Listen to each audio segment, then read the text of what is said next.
오늘날 많은 분들이 집을 소유하는 것이 곧 안정된 삶의 상징이라고 생각하십니다.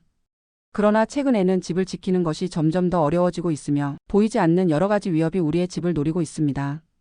이러한 위협들은 단순히 경제적인 문제에만 국한되지 않고 사회적 구조, 정책 변화, 금융 환경, 인구학적 변화 등 다양한 요인들이 복합적으로 작용하면서 발생하고 있습니다. 따라서 지금 우리가 직면한 위기의 정체를 제대로 이해하는 것이 매우 중요합니다. 첫 번째로 가장 직접적인 위협은 급격히 상승한 부동산 가격과 이를 뒷받침하지 못하는 소득 수준입니다. 과거에는 집값이 상승하더라도 어느 정도 소득 증가와 맞물려 있었기 때문에 시간이 지나면 결국 집을 살 수 있다는 희망이 있었습니다. 그러나 지금은 상황이 완전히 달라졌습니다. 집값은 천정부지로 오르는 반면 임금은 정체되어 있어 젊은 세대가 내 집을 마련하는 것은 거의 불가능에 가까운 일이 되었습니다. 이처럼 소득과 자산의 격차가 심화되면서 집은 점점 더 소수의 사람들만 가질 수 있는 자산이 되고 있으며 이로 인해 사회 전반적으로 좌절감과 불평등이 커지고 있습니다. 두 번째 위협은 부동산 관련 세금과 정책의 변화입니다. 집을 가진 사람들에게 부과되는 보유세와 재산세, 양도세는 점점 강화되고 있으며 이는 단순히 부유층에만 해당되는 것이 아니라 평범한 가정에도 큰 부담으로 다가오고 있습니다. 예를 들어 은퇴 후 일정한 소득이 없는 상황에서도 세금 부담은 꾸준히 증가하기 때문에 평생을 일해 마련한 집이 오히려 짐이 되는 역설적인 상황이 벌어지고 있습니다. 특히 다주택자가 아닌 1주택자에게도 부담이 확대되면서 노후 생활 안정성이 크게 흔들리고 있습니다.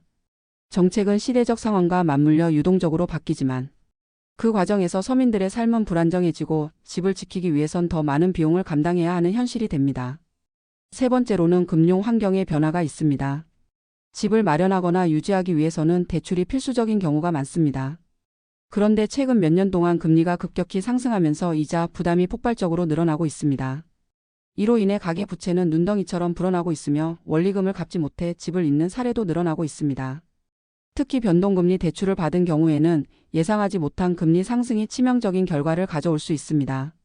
결국 집을 가지는 순간부터 대출이라는 또 다른 무게가 함께 따라오고 있으며 이는 우리의 집을 위협하는 가장 큰 경제적 요인이 되고 있습니다. 네 번째 위협은 인구 구조와 사회적 환경의 변화입니다. 고령화 사회로 진입하면서 노년층은 소득 없이 오로지 집에 의존하는 경우가 많아졌습니다. 하지만 자녀 세대는 높은 집값 때문에 독립조차 어려운 상황이어서 세대 간 갈등이 심화되고 있습니다.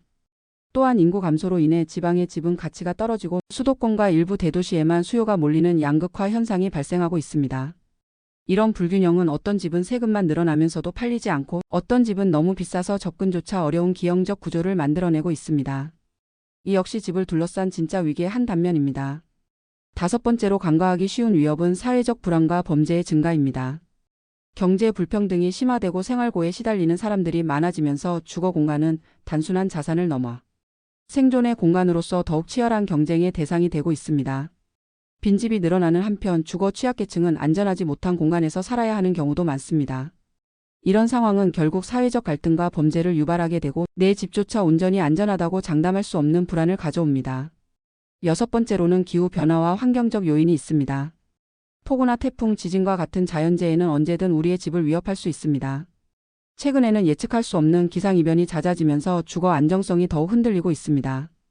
보험 제도가 있더라도 모든 피해를 보상해 주지 못하며 재해로 인해 집을 잃는 경우 개인이 감당해야 할 손실은 상상 이상으로 큽니다. 결국 환경적 위협도 우리가 무시할 수 없는 중요한 변수입니다. 이렇듯 집을 둘러싼 진짜 위기의 정체는 단순히 한 가지 요인에서 비롯된 것이 아닙니다.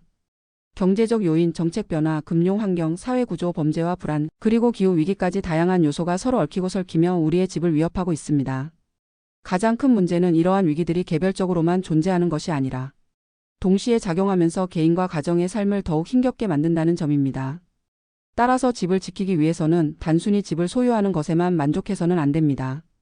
장기적인 재정 관리, 정책 변화에 대한 관심, 금융 리스크 분산, 노후 대비, 그리고 사회적 안전망 강화까지 종합적인 대응이 필요합니다. 집은 단순한 자산이 아니라 삶의 기반이기 때문에 위기의 정체를 정확히 파악하고 이를 대비하는 노력이 절실합니다. 결국 우리의 집을 노리는 진짜 위기는 외부에서만 오는 것이 아니라 준비되지 않은 우리의 내부에서 비롯될 수도 있다는 사실을 잊지 않아야 합니다. 좋아요, 구독해 주시면 더 좋은 영상으로 보답하겠습니다.